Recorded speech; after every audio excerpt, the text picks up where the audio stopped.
Dear students, a very warm welcome to all of you in my today's lecture of Managerial Economics.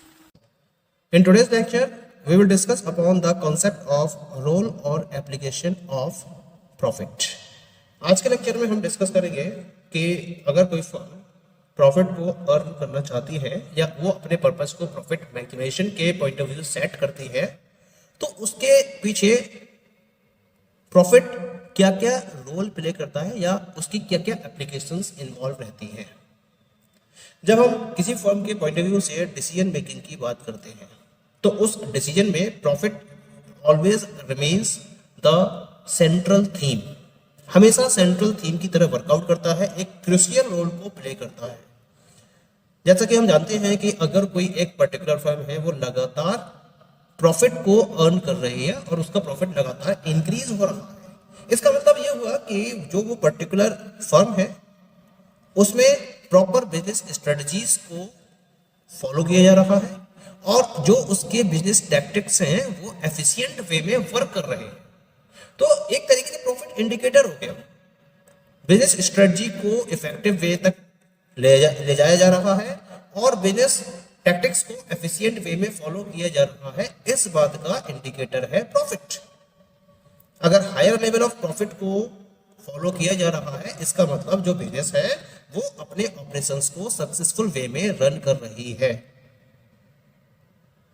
Earning of profit is indispensable for survival and viability of business firms.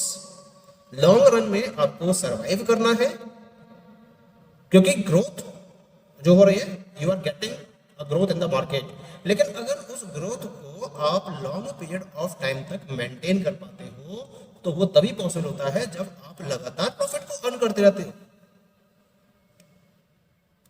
तो अगर हम देखें in proper discussion के बाद तो हमें एक profit के इंपॉर्टेंट रोल के बारे में पता चलता है कि प्रॉफिट क्या रोल प्ले करता है किसी भी पर्टिकुलर बिजनेस ऑपरेशन के अंदर या बिजनेस फर्म के अंदर। इसके साथ साथ हम डिफरेंट टाइप के इसके रोल को डिस्कस कर सकते हैं कुछ पॉइंट्स के बेसिस पर। क्या क्या है वो पॉइंट्स जो इसके रोल को प्रॉपर्ली या इसके एप्लीकेशंस को प्रॉपर्ली डिफाइन करते हैं। The very first role is it helps in optimum allocation of resources through directing resources to relatively profitable users. Actually होता क्या है कि जब ऑर्गेनाइजेशन अपने रिसोर्सेज को एलोकेट करती है या अमंग डिफरेंट एक्टिविटीज में डिस्ट्रीब्यूट करती है तो वो क्या करती है, सबसे पहले तो अपनी उन एक्टिविटीज में रिसोर्सेज को एलोकेट करती है जहां उसको मैक्सिमम प्रॉफिट गेन हो सकता है और इस तरह से एलोकेट करती है कि ये प्रॉफिट को ज्यादा से ज्यादा इंक्रीज कर सके। तो एक तरीके से जो ऑर्गेनाइजेशन है वो अपने प्रॉफिट को सेंट्रल में रखते हुए रिसोर्सेज को ऑप्टिमम वे में एलोकेट करती है। अगर रिसोर्सेज ऑप्टिमम वे में या प्रॉपर वे में एलोकेट नहीं होंगे तो आप प्रॉफिट को एंश्योर नहीं कर सकते, क्योंकि उस केस में अगर ऐसा नहीं होता है तो रिसोर्सेज की वेस्टेज बढ़ जाएगी और अगर वेस्टेज होगी तो प्रॉफिट तो आप मैक्सिमम वे तक ले ही नहीं जा सकते। पॉइंट क्लियर हो गया। अब हम बात करते हैं अबाउट द सेकंड रोल की। क्या रोल रहता है प्रॉफिट का। Profit is a measure of operational efficiency of the firm and reflects management performance operational as well as financial. कुल मिला के किसी भी फर्म की ऑपरेशनल एफिशिएंसी को मेजर करने का सबसे बढ़िया तरीका क्या होता है, प्रॉफिट होता है कि भाई फर्म अपने ऑपरेशंस को प्रॉपर वे में परफॉर्म कर रही है या नहीं कर रही है, इसका मेजरमेंट हम उसके द्वारा अर्न किए गए प्रॉफिट से लगा लेते हैं। अगर कोई फर्म लगातार अपने प्रॉफिट को इंक्रीज करती चली जा रही है तो ये केवल पॉसिबल होता है उसकी ऑपरेशनल एफिशिएंसी के इंक्रीज होने की वजह से। और इसके साथ साथ जो मैनेजमेंट है उसकी परफॉर्मेंस को भी हम रिफ्लेक्ट कर लेते हैं, उसके बारे में भी कंप्लीट इवैल्यूएशन फॉलो करते हैं on the basis of the profit earned by the management on the basis of its expertise nature. चाहे वो ऑपरेशनल लेवल का परफॉर्मेंस है चाहे वो फाइनेंशियल लेवल का परफॉर्मेंस है, हम दोनों ही लेवल के परफॉर्मेंस को प्रॉफिट के बेसिस पर मेजर करने में कामयाब हो पाते हैं। लगातार प्रॉफिट अर्न कर रही है then efficiency is okay and management performance is okay, लेकिन अगर परफॉर्मेंस या जो प्रॉफिट है वो लगातार कम हो रहा है तो कहीं ना कहीं फर्म अपने ऑपरेशनल एफिशिएंसी को अचीव नहीं कर पा रही है और जो मैनेजमेंट है वो ऑपरेशनल के साथ साथ फाइनेंशियल लेवल पर भी प्रॉपर्ली परफॉर्मेंस प्रोवाइड नहीं कर पा रहा है। ये एक इंडिकेशन मिल जाता है। किसी भी फर्म को।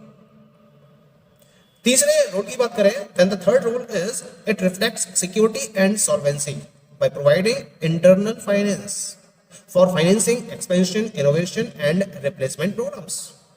सबसे बड़ी बात क्या है, अगर कोई फर्म लगातार प्रॉफिट को अर्न कर रही है तो उस प्रॉफिट के बेसिस पर वो अपनी सिक्योरिटी को मैक्सिमम लेवल तक एंश्योर कर सकती है और उसके साथ साथ अपनी सॉल्वेंसी को भी, सिक्योरिटी के साथ साथ सॉल्वेंसी को भी रिफ्लेक्ट करता है किसी फर्म के द्वारा अर्न किया गया उसका प्रॉफिट।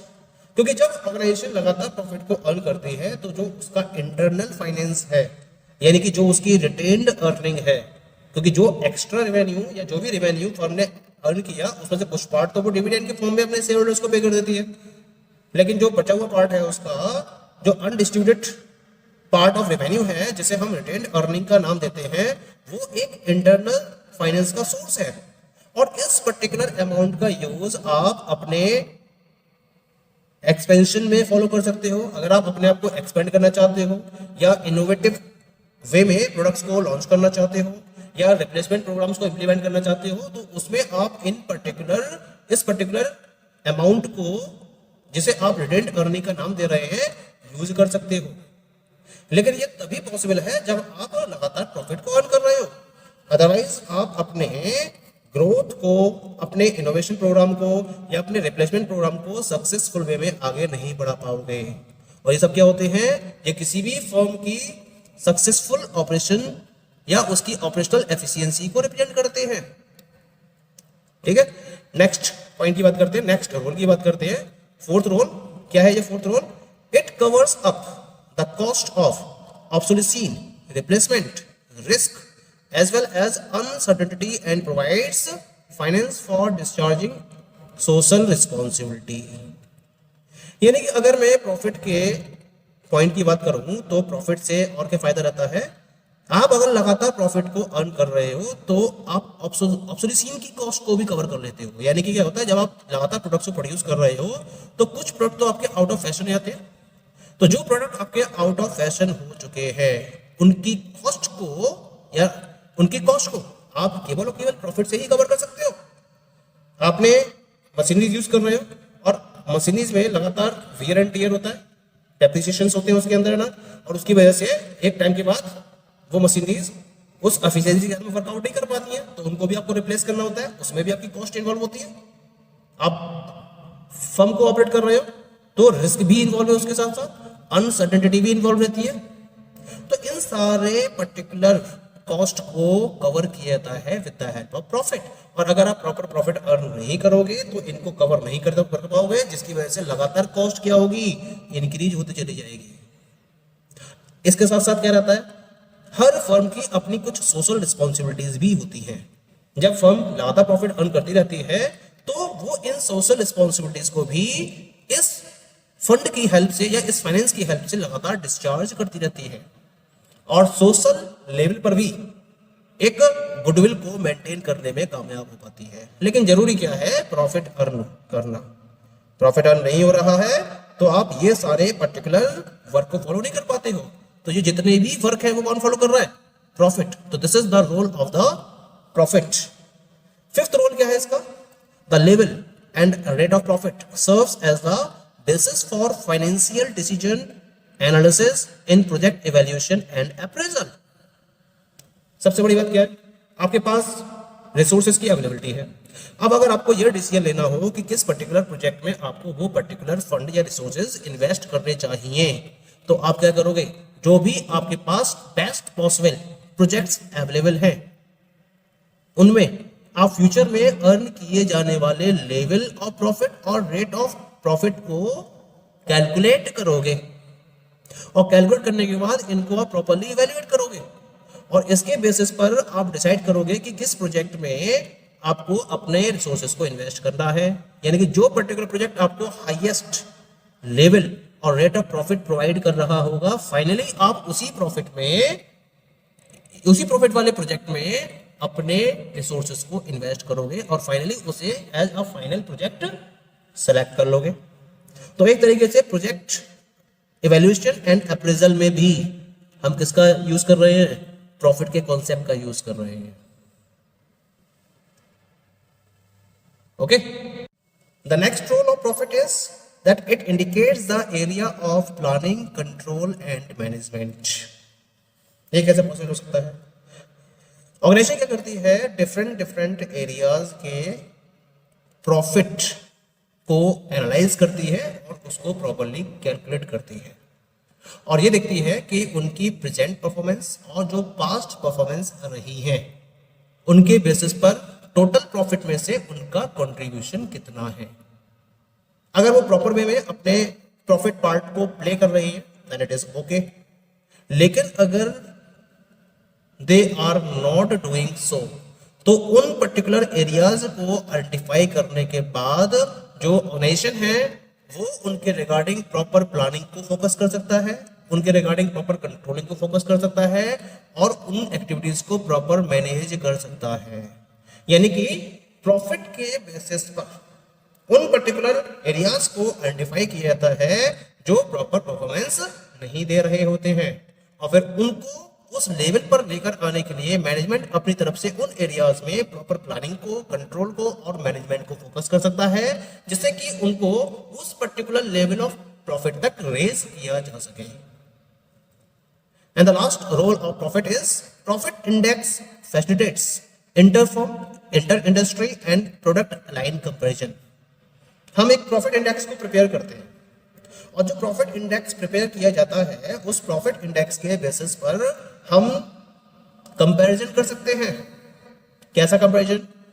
अगर एक ही इंडस्ट्री में काम करने वाली डिफरेंट फर्म्स हैं तो उनके प्रॉफिट को कंपेयर कर सकते हैं, या फिर अगर डिफरेंट इंडस्ट्रीज हैं तो उन इंडस्ट्रीज के प्रॉफिट को कंपेयर कर सकते हैं, या फिर एक ही फर्म अगर डिफरेंट प्रोडक्ट लाइंस को फॉलो कर रही है तो उन प्रोडक्ट लाइन के प्राइजेस या उनके प्रॉफिट को भी हम कंपेयर कर सकते हैं। तो एक तरीके से जो प्रॉफिट है उसका जो उसके बेसिस पर हम जो प्रॉफिट इंडेक्स प्रिपेयर करते हैं उसके बेसिस पर हम डिफरेंट एक इंडस्ट्री के अंदर डिफरेंट फर्म्स के प्रॉफिट को, डिफरेंट इंडस्ट्रीज के प्रॉफिट को या डिफरेंट प्रोडक्ट लाइन के प्रॉफिट को प्रॉपर वे में कंपेयर कर सकते हैं और ये देख सकते हैं कि कहाँ लैगिंग है। अगर कहीं किसी फर्म का प्रॉफिट ज्यादा दिखाई दे रहा है आपके मैक्सिमम एफर्ट्स के बावजूद भी और आपका प्रॉफिट कम रहता है तो आप ये देख सकते हो कि क्या रीजंस रहे और उन रीजंस को आइडेंटिफाई करके आप अपने प्रॉफिट को उस फर्म के प्रॉफिट से ज्यादा लेवल तक ले जाने में भी सक्सेसफुल हो पाते हो। तो this is also one of the role of profit. Okay, thank you.